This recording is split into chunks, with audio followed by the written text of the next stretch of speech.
Shane Conto, your Wasteland reviewer. Welcome to the Cinematic Wasteland here on the SPDM Crew Podcasting Network.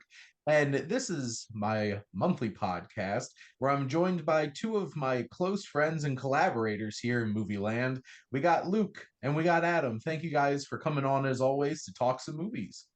Great to be here. Thanks for having us as always. And this is where three guys' passion for film takes us through the history of cinema. And we have made it to the year 1922. We're in the roaring 20s. What kind of wild stuff happened? We're going to find out as we talk about film history. And soon we'll then, those roaring 20s.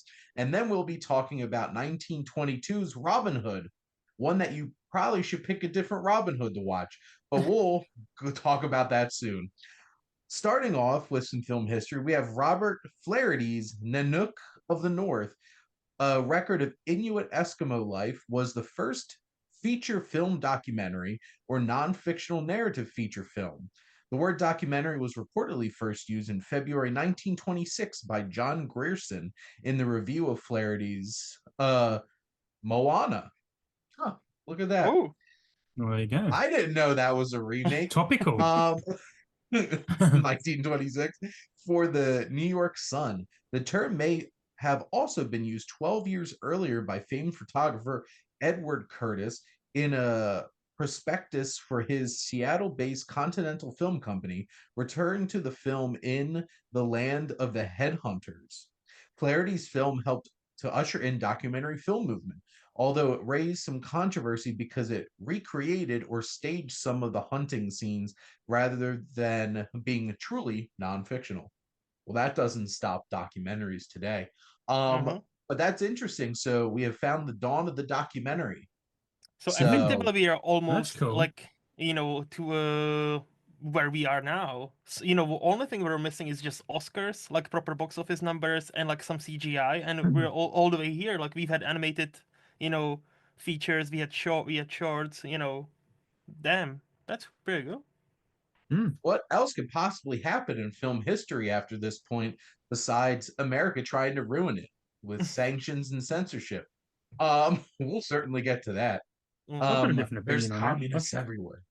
I think you saved it by doing that, honestly. Saved it. I've got a different point of view. Oh, are you talking about the Hays Code or? Well, a variety of things, I don't But think we'll the Hays certainly Code talk saved about cinema, that. but yeah, in the long run, it saved it. Did it save cinema, or does it just tell one particular piece of cinema to go in a corner in the back room of your video rental store? Well, that's the thing. If there was no Hays Code, and I don't want to harp on this, but we seem to be harping on it, so I'm going to because that's my nature. But if it wasn't for the Hays Code, the movies we'd be watching now would all be hardcore porn. Like, that's what it would be, because the Hays Not Code necessarily. they'll put in some standards though, right? I mean, the 20s, you can just only have to watch Babylon to understand where cinema was going. Honestly, like it was raunchy, debauched times. So cinema itself and mainstream cinema, people like to watch sex, obviously, otherwise porn wouldn't be as big as it is under the table. So it is mainstream cinema would be just big grossing industry. Yeah, it would be. It'd be massive. Like, look, obviously we cannot tell, but I don't think it's necessarily true. I think it would just self-correct it after a while, because I don't think we would be just watching hardcore pornography by now, because I feel like it just everything extreme eventually self-corrects, right? So I think you're probably right. So the Hays Code was too self-corrective, so it bring everything down to the point where husband and wife even on a screen couldn't share a bed. So it went to the opposite direction, right? So it's kind of I think yeah. No, I think you are correct, but without the Hays Code, so in 10 months' time, would we just be reviewing porn films, basically? Like 30s porn films? Like, that's what we'd be watching if there was no Hays Code? Like, I mean... Trust me, I've reviewed films on my channel that definitely felt like just softcore porn. Yes. And they're like Netflix movies, as you all Yeah, cannot yeah, see me air quoting as yeah. I'm talking about it. I think there are needs of standards, Mm-hmm. but also you don't have to be a self-righteous dick about it, like the Yeah. Hays Code, who's just like, you can't even kiss. And Yeah, to yeah, Luke's yeah. point, at least the Brady Bunch threw a giant middle finger out and was like, we could sleep in the same bed on network Mm-hmm. television. Mm-hmm. So there we go. I mean, well, It, to Luke's point, then it did kind of self-correct because they started ignoring the Hays Code and they got rid of it eventually anyway. yeah. So, I mean, it did course correct, but without that early impetus, then we wouldn't have the filmmakers we have today. John Ford created Spielberg and Scorsese, right? Like, without John Ford making the films he made for the 20s, 30s, 40s, we wouldn't have had those directors being inspired to become who they became and so forth and who they've inspired. So it's a Then big John chain Ford of would have still events. existed. No, but John Yeah, Ford would yeah, have still yeah. existed. He would have made different movies. Grant you that. But I don't think. I Again, don't think he would have. I don't think he would have. Again, Be I don't more think he would go racist. to They'd be this more racist. extreme. Yes, I don't think. The Look, I Hays think Code did not stop him from being racist. No, yes, yeah. So, Well, him and many might have others. held him back a little bit, but yeah. I to your point, I think look, would there be some sort of peak and then like we would crash and burn or the cinema would crash and burn potentially, but I don't think Mm. necessarily it would go to an extreme. Like even today, we have no kind of code. Anything pretty much goes, and yet most movies we have are rid of nudity. Like it's a They big are thing. now, yeah. Exactly. So and Yeah. we well, have no But code. We would it everything have goes got nowadays. would it have gotten to that point, or would it have gotten to that point even earlier, maybe because of that? Or would we be living in Back to the Future 2 Hill Valley? Like, is that the type of society we'd be living art isn't America doing that right now? Biff, in? who's Yeah, famously Let- Biff's running. based on Biff's about who's to take the office again, so who's famously you put based on Donald Trump. so I think we're there, Adam. Uh, yeah, yeah, yeah. so Well, what I was getting at when I brought up my comment was more, them the whole witch hunts of Yeah, communists everywhere and stuff communists. like that. But yeah, yes, okay, I yeah, am yeah, sure black booking we and will stuff. Yeah. 100% be talking more about the Hays Code Yeah, at some point Mm, yeah. during these little film histories. And now for something completely different. Russian filmmaker Lev Kuleshov continued his experiments with montage, a new editing technique pioneered by Russian filmmakers. So, shameless plug, I will be doing an article for lessons from the wasteland on montages for knockonwoodfilm.com. So if you want to check that out, it'll be out at the beginning of the year, the new year. But also, thank you, Lev Kuleshov, because if not, we would not have gotten Rocky, nor would we have gotten that amazing song from Team America World Police about do it in a montage. Time to do the montage. Yes. Which, yes, The 80s would montages, have been a very boring decade for movies. right? I feel like half the 80s movies would have lost all their personality without fun montages. Sylvester Stallone wouldn't have known what the hell to do. There would just be 100% cocaine instead of being 50% cocaine, 50% montages. I feel like Rocky Rocky 4 is already only 90 minutes. It would have been 100 without the montages. Probably. Because that movie is legitimately at least a third Yeah. of it's just montages. Yep. They are set to really, really catchy 80s songs, though. Mm-hmm. John Cafferty's Hearts on Fire. That's Yeah. legit. It's got to But be to a no, good song. montages are a very important piece of storytelling. They make us cry like an Up. They make us want to punch Soviet Russia in the face like Rocky 4. So, they get a lot of emotions out of us. Yes. Now, during the filming of Merry Go Round, director Eric von Stroheim was fired by Universal Pictures' 22-year-old head of production Irving Thalberg for insubordination, extravagant ideas, repeated and unnecessary delays for the von Stroheim's alleged unwillingness and stubborn attitude by ignoring directives from the employing studio. It created a new power structure precedent that directors will no longer be all powerful within the studio system who could do whatever he pleased. Now the studio exec or producer was the true creator and power behind filmmaking. Okay. That's And another so impetus move, right? That's another seed Yep. move where that's a shift that may be course correcting about a century too late. Because indie films now with artists, well, even with some streamers allowing artists to develop the art, you see some good results from that. Yep. Yeah, just imagine we wouldn't have Beau is Afraid. Yeah, if there'd be lots all we would do. studios acted this way. Yeah. A24 is just like, we'll give you $5-10 million, make whatever the F you want. Wouldn't have Netflix. everything everywhere all at once either, right? Like that movie would not be around. There's a lot of examples. Yeah. There are no, like, everything everywhere all at once just reeks of, there was not a single studio note making this movie, and it's better for it. But there's also, some directors that need it. And I feel like on some level, somebody needs to tell Ridley Scott to rein it in a little bit. Or Megalopolis. Which basically at this point, it's no. It's like, make whatever movie you're going to make, and we're going to cut it in half. Megalopolis, give it 15, 20 years, that movie is going to be just the shit. Well, to be fair, I'm fascinated by that movie. He did indeed do whatever the hell he wanted because it was his own money. It is a crazy, crazy piece of work.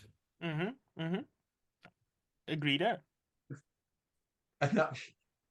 Now I'm just thinking about, like, there's a very climactic moment in that movie that felt really anticlimactic to me. And it might have to do with the fact that it was a very old man doing what happened in the scene. But, that was a wild scene for sure. And that was a wild-ass movie.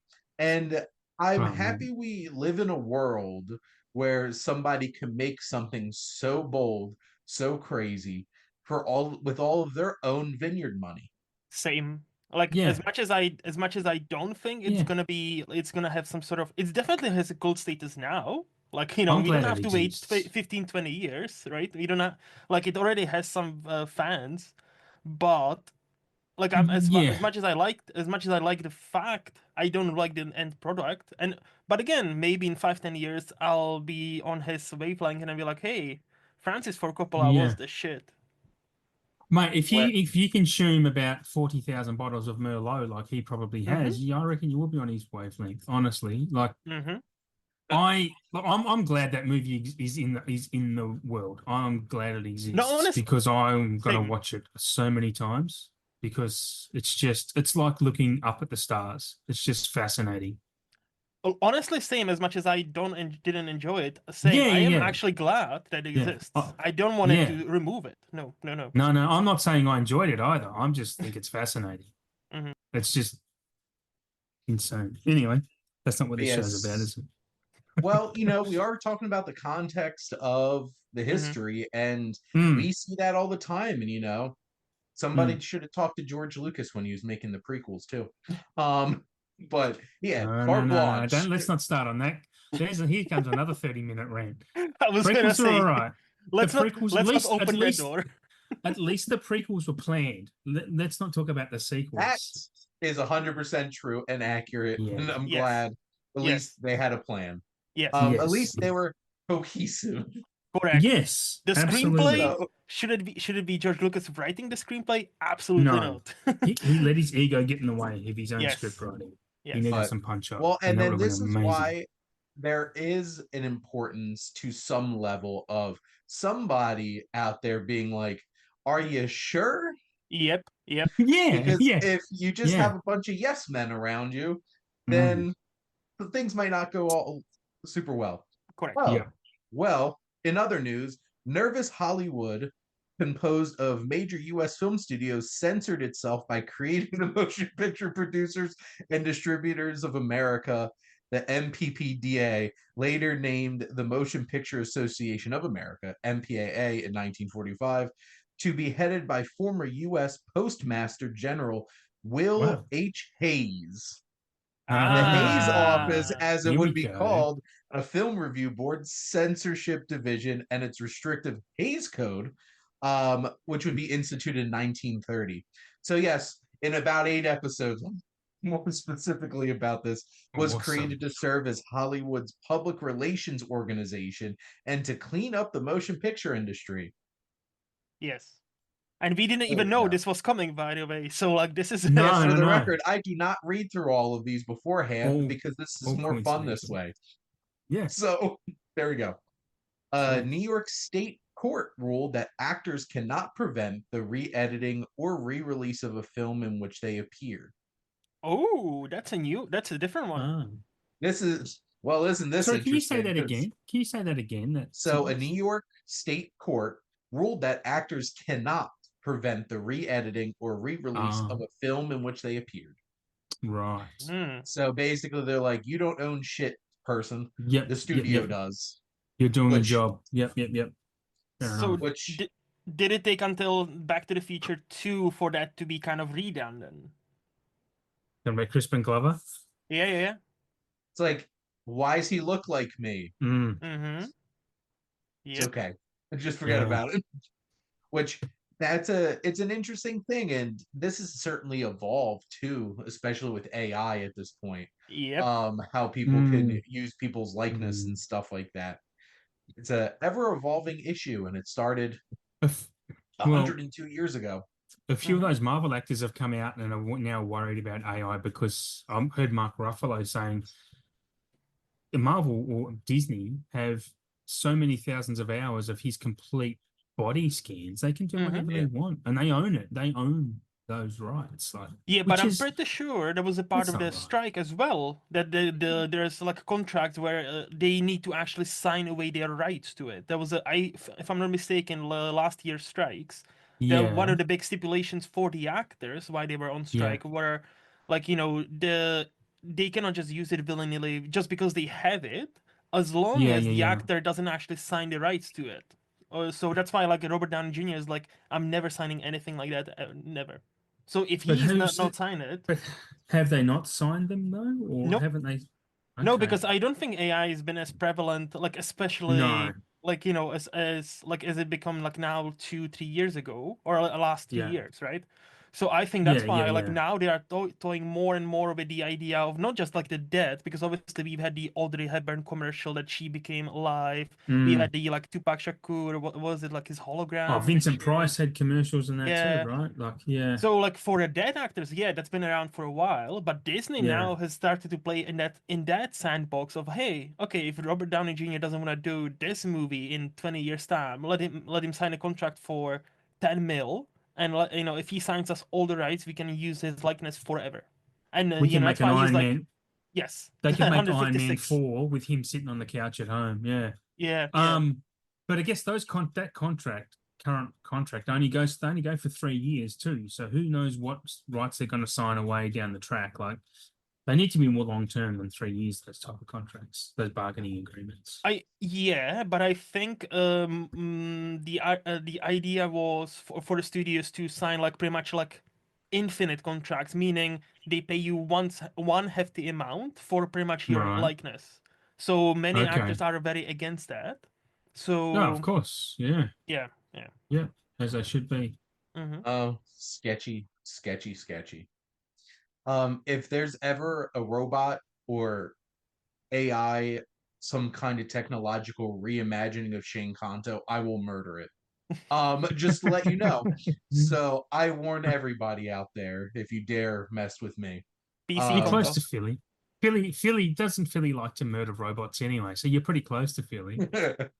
Oh, trust me, I'm in a place where I would feel very comfortable come the robo-apocalypse because Philly people aren't going to mess around with that.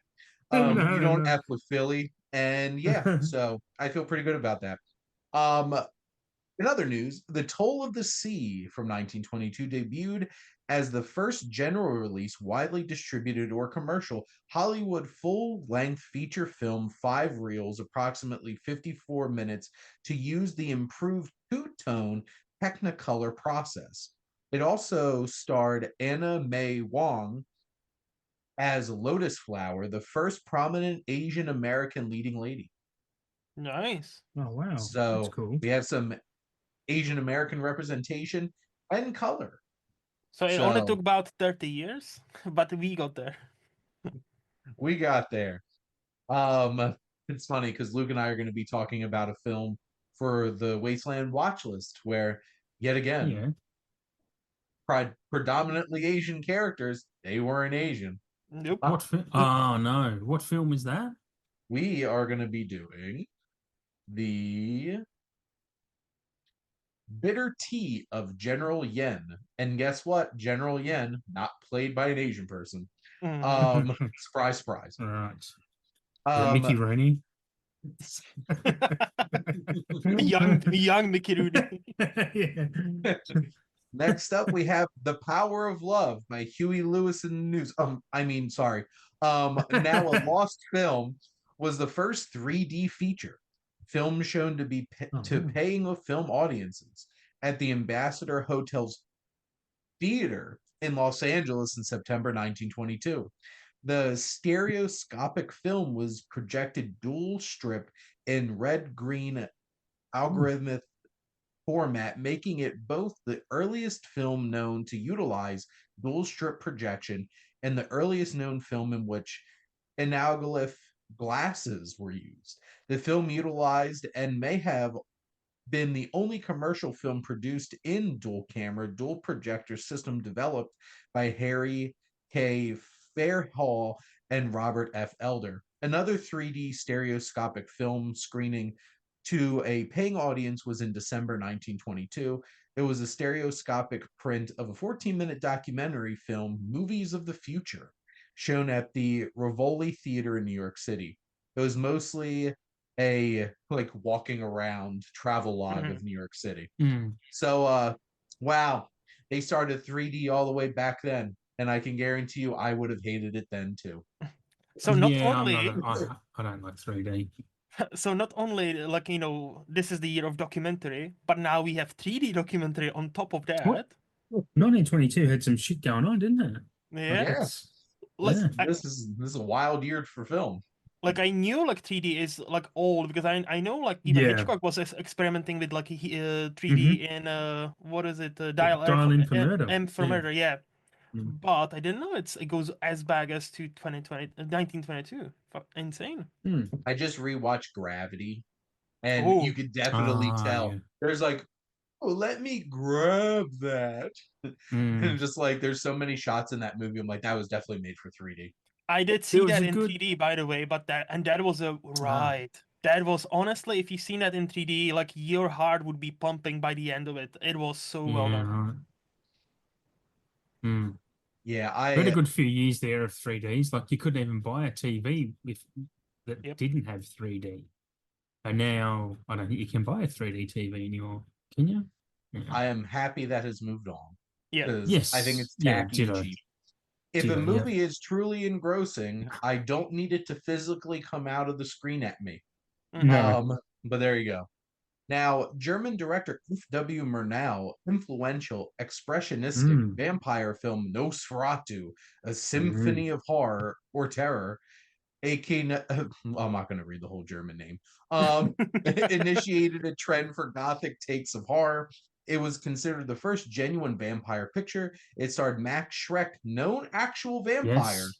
If you watch a Vampire from 2000, who starred as Count Orlok, a rat-faced vampire, without authorized rights to Bram Stoker's 1897 novel.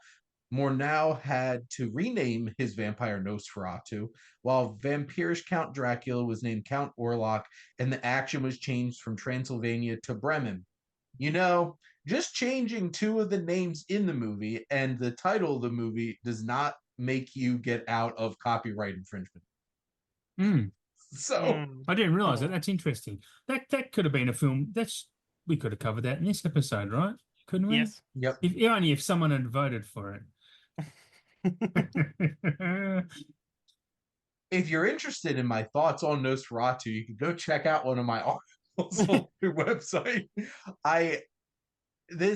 I'm glad that we're talking about it because this is very topical, as this is December 2024, where we are getting a new Nosferatu film from Robert Eggers, and I am so damn excited to spend Same. my Super Christmas keen. evening, my Christmas evening We watching Same don't get it. Nosferatu. We don't get it till next year. We don't get it until January in Australia. So yay for us. It's opening here 24th of December as well. So yeah, that's gonna be a Christmas sorted for me.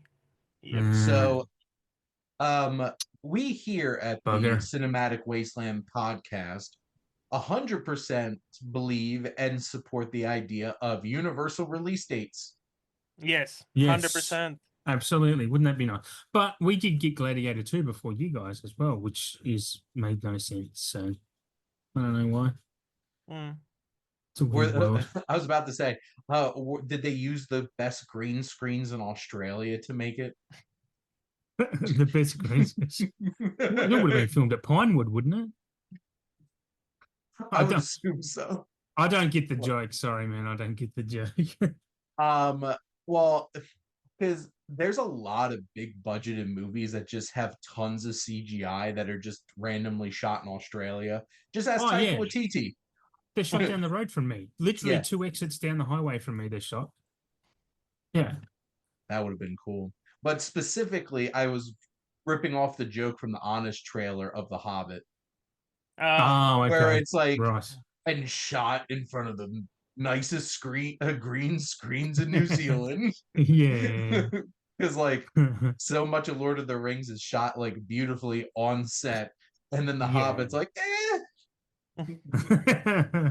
who needs real sets? Which also, I saw an interview with the DP for Gladiator 2, basically saying Ridley Scott's super lazy now. I was gonna just like. I was not gonna derail this conversation again, but like let's go. Yeah, if you've seen it, I was thinking that you might be thinking about that. Like how 80 or 85-year-old men like their day naps, right? They've sit on the couch and just fall asleep. So of course he's going to be. Many people commented that, like defended Ridley, basically like, hey, he's 86, I think, even. So like he's 86, so like give him a bit of a break. He kind of deserves to be a bit lazier. But apparently it was more about like him not tidying like even cables and other like rubbish of the show. I was like, oh, well, clean it post. We'll fix it in post. Yeah.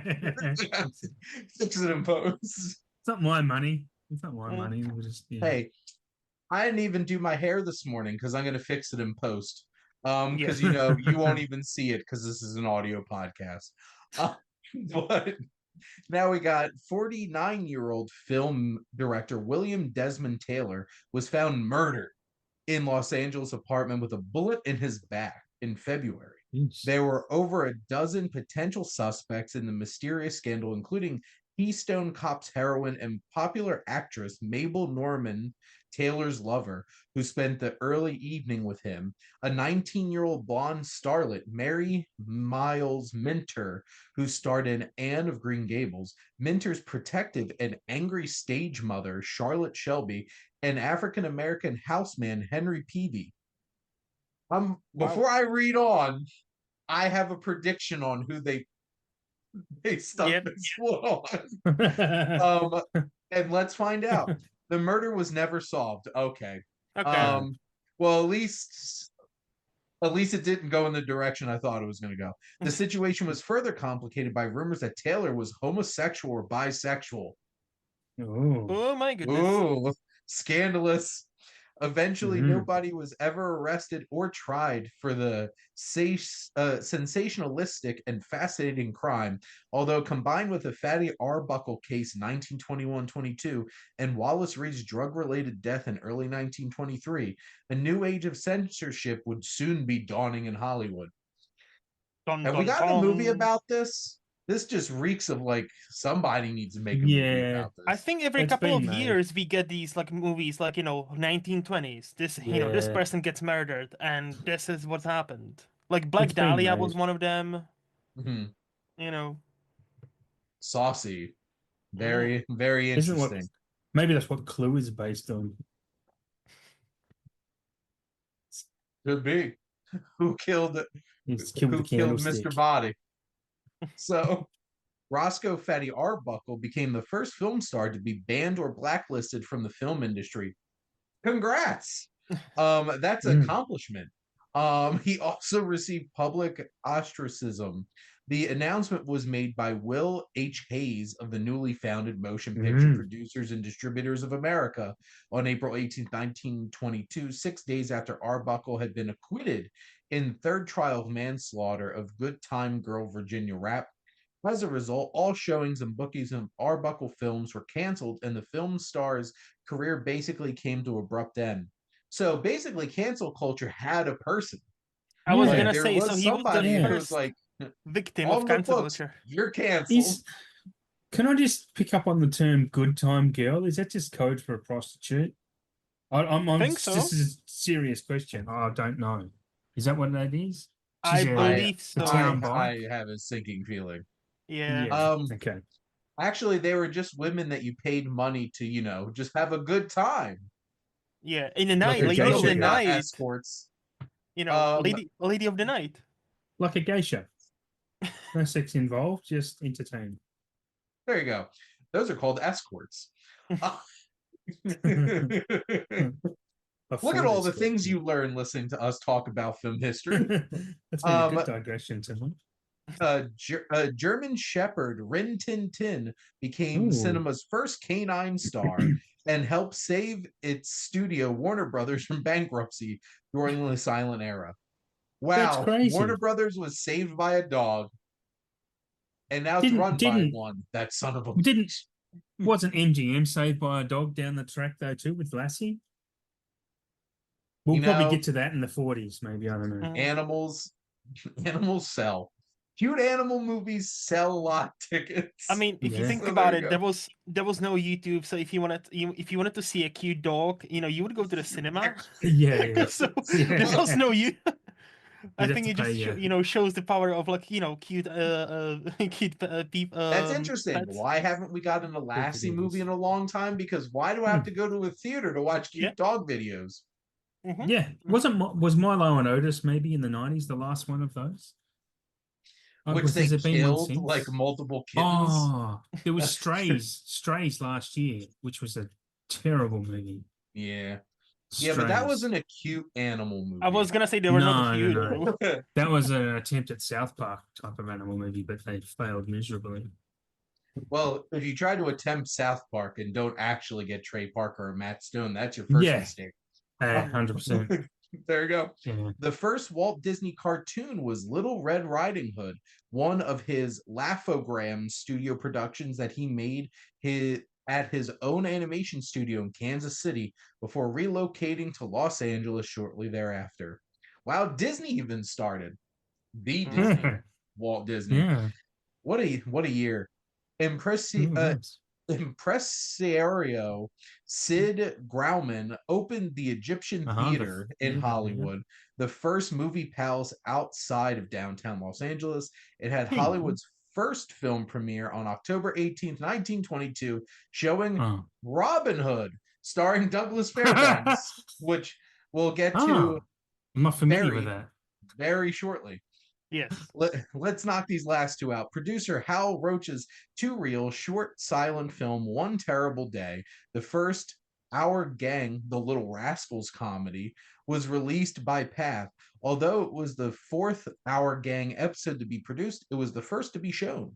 The most popular of the comedy's original characters, including freckle-faced, red-headed, and gap-toothed Mickey, Jesus, scruffy and wild-haired Jackie, and Black Sunshine Sammy and Peggy. The Our Gang shorts ran in theaters from 1922 to 1944. Although the casting went through many changes during those years and included 41 child actors, performers. Yeah, that lasted 22 years. What were the Little Rascals turned into the young adult Rascals? During the early silent periods, there were 6-hour gang films, including 1922, 14 of them in 1923, 13 and 24, 12 and 25, and 10 and 26. Wow. What? They were How busy. long were those films?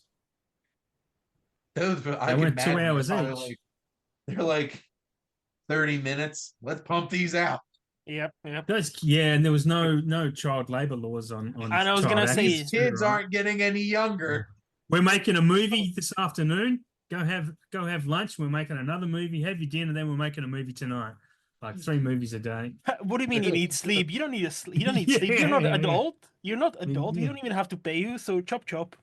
Eat your Let's do porridge this. and let's get to the shot. And then this last one's just reiterating that we got a 14-minute black and white 3D documentary called Movies of the Future. So there you go. Unbelievable. Oh, that'd be 1922 was interesting to eventful. see. That'd Yep. be interesting what they thought about movies of the future would look like. Probably all Apparently, it was porn just like them we were talking walking about. around New York City. Yeah. Uh-huh. So, yeah, Right. well, they were very prophetic. New York and Los Angeles are still the movie hubs, where it's like, Yeah. here's a really awesome auteur film, go to New York or wait 2 months for it. So, there you go. Hmm. Wow. I'm lucky that I live in New Jersey and I get it slightly sooner than most of the country. So Yep. there you go. Hmm. At least I only had to drive an hour to go see Juror Number 2. And I did get to see it in the Jesus. theater. Nice. Pretty good, So apparently. I thought it was a really good movie. Yeah. And now it's a quote unquote Max original. I was gonna Yeah. say out on Max at the end of December. you can now be Yeah. the ultimate hipster and say like I saw Juror Number 2 before it became Max original. You know. Mhm. There I go. Look at me, I'm a cool cat. All Alrighty. Well, we're here to talk about 1922's Robin Hood. A nobleman becomes a vigilante Robin Hood who protects the oppressed English people from tyrannical Prince John in the last 50 minutes of the movie, if you get there. This is directed by Alan Dwan and starred Douglas Fairbanks as the Earl of Huntington, aka Robin Hood. So, Luke, let's start with you. Say something nice about Robin Hood. I thought it was pretty good. Like it wasn't okay. It's not a greatest movie by any means, right? And it's definitely a bit too long. But I thought I mainly had a problem with the middle part because like from what I read from you guys, he had a problem with the, because before he became Robin Hood, which I kind of enjoyed the first like 40, 50 minutes. I actually like the setup. I think the middle part when they go to Palestine, I like the whole thing about the king and all that. That didn't work for me at all. And then when they came back and we actually saw him, Douglas Fairbanks doing the stunts and becoming Robin Hood and all the, Little John and, all these like, villains, like all the characters we know and love, I thought it was pretty good. I agree. Once we got there, Yeah. I did enjoy it. This just took way too goddamn long to get there, for sure. Did it have to be 2 hours 10 or 2 hours 13 minutes? No, it didn't have to be 2 hours 13 minutes. It certainly did not need to be an hour plus of setup. Correct. To get to where we wanted to go. But Adam, what are your thoughts? Well, I do kind of agree with that. Like, look, when I watch these films, I normally take quite extensive notes. I just write little comments here and there if I see. But my notes on this are very short. So, because honestly, for the first, this is 120 minutes. So yeah, for the first 100 minutes, it's just nothing is happening, and it's just pointless. So, I had these plans to come in and say, I come into watching this, hating you guys for voting for it, that we would watch a 2-hour silent film again, and I come out of the other side hating you even more for making me watch this.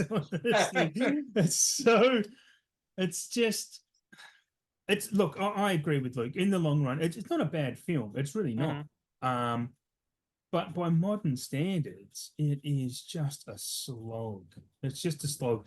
This could have been 45 minutes and been amazing.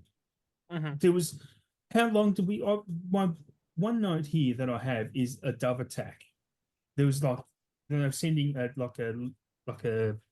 message in a dove, and then it got attacked by this eagle, and we watched that for felt like 7 hours, which was probably 45 seconds. I was just like, what the fuck are we watching this for so long? Like, why watching for at all? Like, why do we need to see this at all? So there's just a lot of that type of thing where it's just unnecessary. I think they're just padding out their budget. It's like, yep, we're giving you 300 grand, go make this movie, and they've gotten to the end and they've gone, we've only spent $50.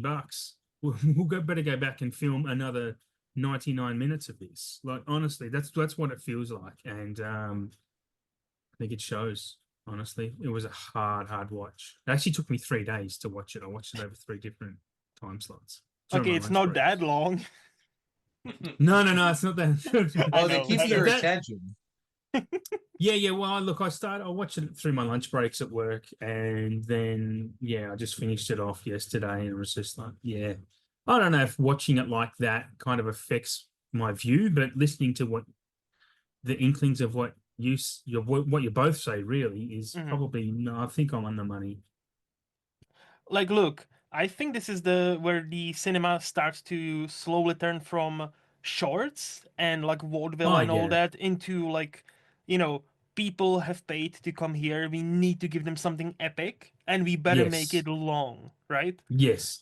So I think that's why it's very harsh to judge this movie based on modern standards, because obviously, yes, I think you were kind of right. I think there is like an 80-90 minute masterpiece hidden there in this movie, and obviously if we were to recut it today, you can easily recut it to like an 85-minute movie and probably would be paced much better. I reckon you could do it in 35, because it's only the last 35 minutes of this film that count, and that the last 35 minutes are good. They actually are really good. Yeah. But then wouldn't you then lose that journey? Like, in a sense, like in a journey from for us, I don't mean the movie, for us to get from 1922 to where we are now, where we understand, not every movie needs to be 2 hours or 3 hours long. Like, I think an important piece to add here too is in 2024, how much do we know the story of Robin Hood? Correct. And that's the other thing, yes. So like that's a good origin of what absolutely, there is the origin there, and I appreciate that aspect of it, but it doesn't need to be the first 3/4 of the film. Like in modern, and I agree, I do agree with that point, Luke, that you can't judge an older film by modern standards. Absolutely you can't, because I know I try my absolute best not to do that. Like, that's my whole MO in a respect, but this was just, it was boring. I mean, for lack of a better word, and to keep my language polite, it was boring. It just was. And even with that origin stuff, I mean, with if you compare it to any modern story, the origin of a character is maybe the first act of a film. The first act of a film is 40 minutes, for example. Say the first Spider-Man, the first Iron Man. Even if you look at, not that I remember so much, even the Kevin Costner Robin Hood, but there's no origin story in there that goes for 120 minutes or 80 minutes, right? But that's the point, because we are familiar with that character because of, has this been the first major... But not everyone is, though. But not everyone is. Like, I wasn't. I mean, when I watched it at my young age, I wasn't familiar with who Robin Hood was. I mean, not his origin. Like, genuinely watching this origin of him in this 1922 version, I was like, oh, this is actually quite good. Especially at the first 10 or 15 minutes, I was like, okay, this is pretty good. But then that 10 or 15 minutes turned into 80, and I'm like, okay, I've had enough of this now. Yeah. I know, I've watched Robin Hood Men in Tights so many times, and I think the biggest challenge is not that much later. Yeah. We got like the quintessential Robin Hood. And like the Adventures of Robin Hood, I feel like is like the iconic Robin Hood. And it does have sound, it does have color. Yeah. For sure. Yep. But I also think that it was a lot more economical in how it told its story. I just feel like this film is too long-winded. I think the narrative beats make sense, except for a couple. Like I feel like they didn't need to do all of the stuff that they did in Palestine and stuff like that. That could have been trimmed out a little bit. I just feel like this was not very well paced for the first 2/3 of it. Correct. And to Luke's point, I do think it's like they were going for epic. Yes. And, yeah. I and 100% it's agree with just, that too. I will 100% say I was bored multiple points watching this movie. Yeah. But there's also really impressive costuming. There's some really great shots in this film. And even if you're looking at like the stills that they have on IMDb, there's some impressive scale they were able to make work. And there's some great stunts. I think once Douglas Fairbanks really gets into this role, I think he's exciting. And it's one of those kinds of films where it's like there's some really great parts to this. Yep. And yes, there is a much more effective, leaner version of this. It's just, in actuality, it was not leaner. It was, which the longest version of this film is 2 hours and 23 minutes. So even like I watched this on, I think it was MGM Plus, or this might have just been Amazon. Sometimes I get mixed up because I have all those channels on Amazon. Yeah. And this was like just about 2 hours, I think, on Amazon in the States. So like there was just a lot of it that didn't click as well. But I will give a lot of credit to Alan Dwan and the whole cast and the whole crew for putting on like a really impressive spectacle in terms of like stunts and costuming and production design and stuff like that. And even some of the other actors like Wallace Berry and Sam DeGrasse, I think, had some good moments as like Richard and Prince John. It's just, I wouldn't recommend, like, that's the thing. There's so many Robin Hood projects. This is nowhere near the one that I'm going to recommend to people. Honestly, it's The Adventures of Robin Hood, or if you want to have some extra laughs, watch Robin Hood Men in Tights. Yes. Yeah. No, look, I think I'm the excuse me. I think I'm the highest out of all of us on this movie, and I don't think I would recommend it per se. I would maybe recommend it to somebody who's kind of like me or Shane, who's really into cinema and wants to see even these like older movies that sometimes can be tough to sit through, because again, like let's not bury the lead here, right? Yes, it's boring today, but that's Adventure actually was the highest grossing movie of this year.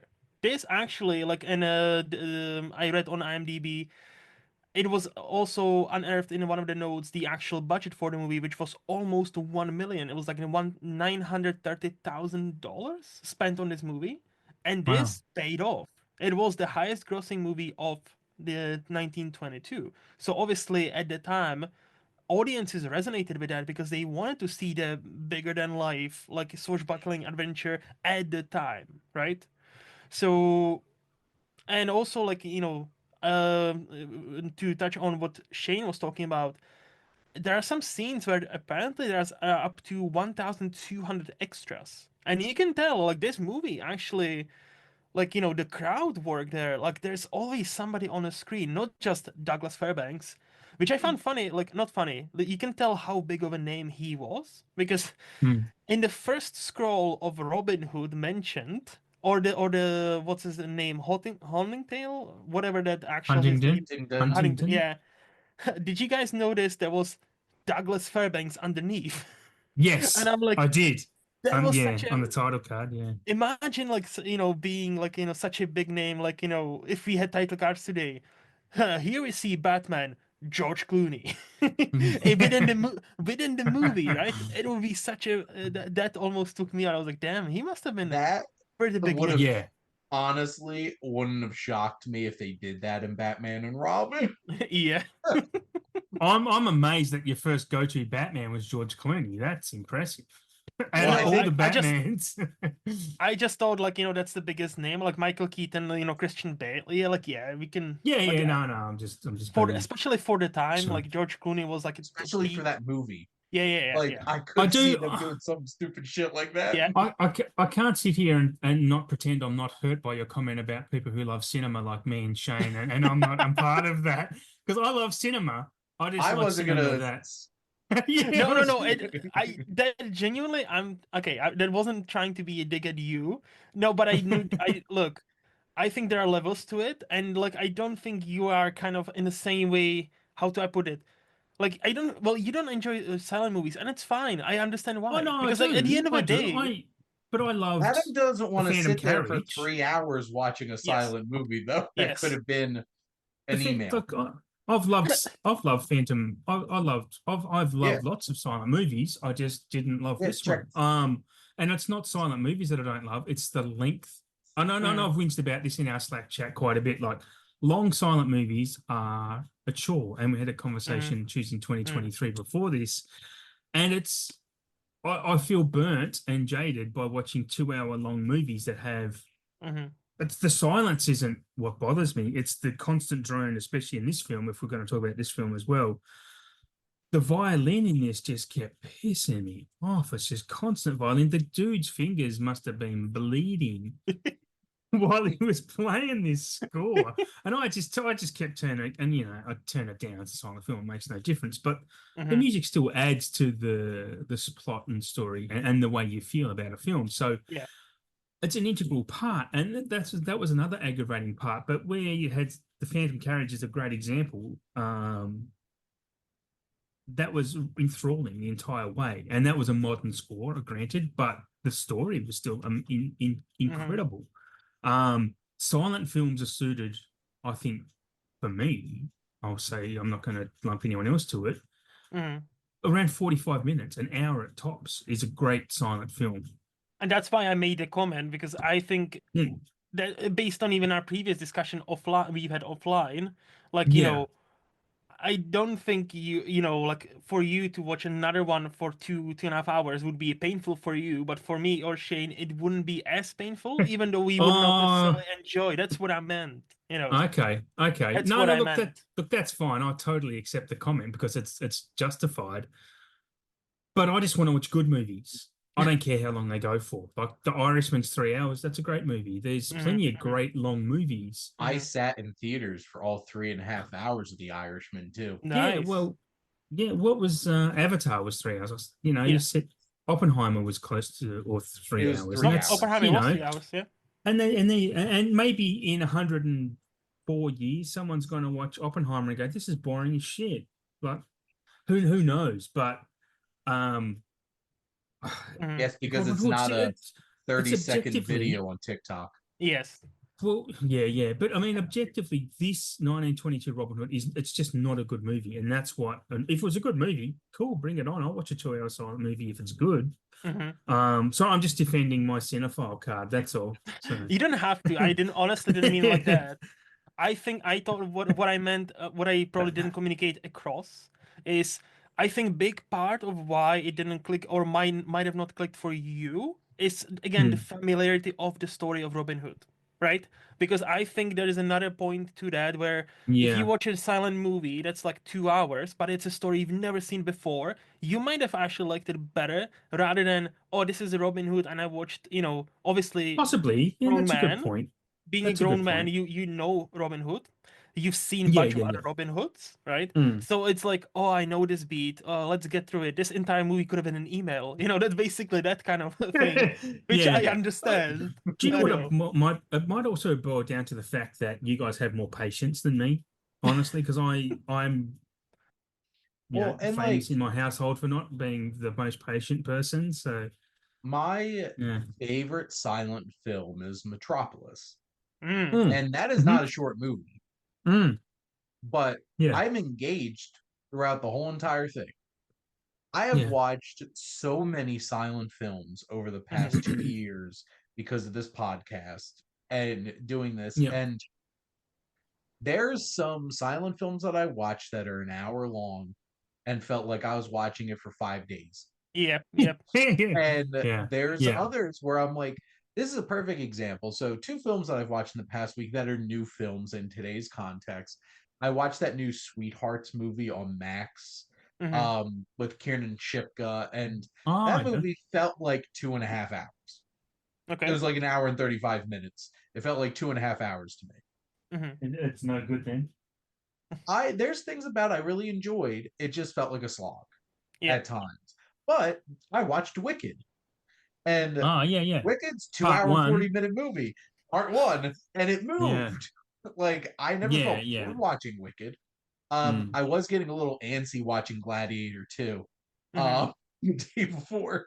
But to be fair, that was a combined I was in the theater for a combined 6 hours and 15 minutes between those 2 movies because all the nonsense beforehand too. Yeah. But it's all about, this film has a lot of merit to it. It's just not I don't think it was the most efficient way to tell the story they were trying to tell. Yes. And that made it really hard to sit through long tracks of it because honestly, this could have been a lean movie. Yeah. Like I mentioned before, The Adventures of Robin Hood is an hour and 40 minutes. You don't need more than that to tell a really effective Robin Hood movie because they did. So, and that's the tricky thing about watching a film that has so many adaptations. Because trust me, there's some shit Robin Hood movies. Yeah, they really are. Well, the Jamie Foxx one and Taron Egerton, right? That's a pretty. I still haven't seen that one. No, and that's another. That's another thing, Luke. Like I don't watch movies. I mean, saying. When there's a lot of people that have watched these films, like this is why I like Letterboxd, this is why I like the crew that we're all involved with and the broader Civil Pop Green. I trust all your guys' opinions. So if 90% of you guys say this movie's terrible, I'm not going to, I just won't watch it. It's heaps of, like it's a Venom. I've never watched a Venom film. I've never watched the Fast and Furious past #1 because I'm just not, I know I'm not interested. So this film is kind of like this Robin Hood is kind of in that ilk, I'll say. Like it's not, not that I knew it was shit going in, and it's not a shit film at all. I really don't think it's shit. It was just a hard watch. And back to what you said originally when you first asked, I totally agree with your perspective that this was made to keep people out of the weather, keep them in the cinema because it was entertainment, and that's what it was, and people would have loved it because their recency bias, that last half an hour where it is good and it is swashbuckling and full of action and Doug Fairbanks as being his athletic self, and it's really exciting. That's all cool as shit. Like it really is. Yeah. If you're going to watch it, legit, skip to the last 45 minutes and you'll be really entertained. And again, like I'm not even arguing with that. Like I genuinely, like I said it's fine. I wouldn't praise this movie by any means. No. Even if you went based off a Letterboxd, you gave it a 3 out of 5. Exactly, that's the thing, right? Yeah, that's the thing. But I think it's more noticeable to me. Yeah, but see, that's the thing, right? But it's more noticeable for me, like where I was coming from, is if silent movie doesn't work, it doesn't have the bells and whistles what the modern movies have. Doesn't have different camera angles, doesn't have obviously sound, doesn't have anything we don't even notice anymore because it's so incorporated into the cinematic language. So it's just more noticeable and it's more gritting and that was my comment. I think you just get. I don't know if you're impatient. I don't know you that well. That's why I didn't want to say impatient. But I think it just gets to you a bit more on a deeper level, and it's much more gritting. And again, I understand that because I live with people. Well, my girlfriend who doesn't watch silent movies because she would be like you. She would just not sit through 50-minute silent movie, let alone 2 hours, 20-minute silent movie. So like I wasn't, honestly, that wasn't a dig at you. Well, no, I don't understand that. No, it's all good. No hard feelings. I think the most important thing is this feels more like a homework movie. This could have been an entertainment movie. And that's the thing. We didn't need a team's meeting for this. I watch a lot of homework movies. And that's just who I am. Yeah. And this felt like homework. Yes. And less like I was having a fun time watching this. Yeah. So, And my biggest thing is, if you're like a Robin Hood completionist and you love Robin Hood, I think this is worth checking out for the context. It's just that I'm gonna push back and say, if you are a Robin Hood completionist and you haven't seen this one, stop being a Robin Hood completionist. You're fine where you are. You're fine. And that's why I said I would mildly, cautiously recommend this to people who are not finding long silent movies gritting. Like, if you know it's not your cup of tea or a cup of hot cocoa, don't do it. There are plenty of 2-hour silent movies that are enjoyable. I think there are. It's just a good movie is a good movie, regardless of. Look, I'm not that far snobby or that far modernized that I can't watch silent stuff. It's more the fact that I just want to watch something good. And when I can watch a modern film that's bad and go, no, I could have watched a good movie in that time, for crying out loud. Like that kind of, because I have so many other things on my watch list that I want to watch. And I watch something that's terrible, and I'm like, oh, damn it, I could have watched something I liked in that time. So, I'm getting older. My time is limited, so I've only got a certain amount of time to complete this watch list, right? So it's going to be hard work. That is the story of Shane Conto. I could have watched a better movie. Could have watched 3 better movies in that time, almost. Depending on the movie sometimes, yeah. Well, that was... Well, 1922 was quite the interesting year for a lot of interesting things that happened in the world of cinema. And we even alluded to some that will come in the near future as well. And this was Robin Hood. But next month, when we dive into 1923, we're going to be talking about Cecil B. DeMille's Adam's Rib, in honor of Adam. Yes, my rib. And because Adam has multiple. The one on the, we're only the one watching on the bottom one. left. Just the one on the bottom left. There you go. But Luke and Adam, thank you both so much for always coming on and chatting movies with me. Always a pleasure. Always fun. Always fun, man. That was a really good chat. And that was good. And thank you all for listening. Make sure to like, comment, and share on this episode. What's your favorite Robin Hood? I can guarantee you, for most people, it's probably going to wind up being the Kevin Costner one or the Man in Tights. Okay. Man in Tight. Man in Tight. Okay. Isn't there a Disney one? Isn't there a Disney one where a bear plays? Oh yeah, I'm choosing that one. I'm gonna joke. It's the furries one, with all the humanoid animals who play country folk music. Because they're a bunch of rednecks. Please say less. I mean, yeah, exactly. Yeah, but make sure to follow or subscribe wherever you listen to your podcast. We have a lot of great shows here on the SPDM Crew Podcasting Network, including both Luke and Adam's and my 4 other ones. But you can listen to things. Only 4. Only 4. Not even really doing the wrestling one anymore at the moment. So those are 5 movie podcasts right there. But we talk about movies, television, physical media, comic books, sports, music, and, chatting about life with Luke. And you could even listen to my wife talking about life. And apparently that episode's blowing up. So don't be left out. Be a cool kid and listen to it. And thank you to my buddy Joe for the wonderful logo for the Cinematic Wasteland. He does great work, and he's always looking to make some new cartoons for people. So if you're interested, let me know. But thank you as always for tuning in and supporting the Cinematic Wasteland here on the SPDM Crew Podcasting Network.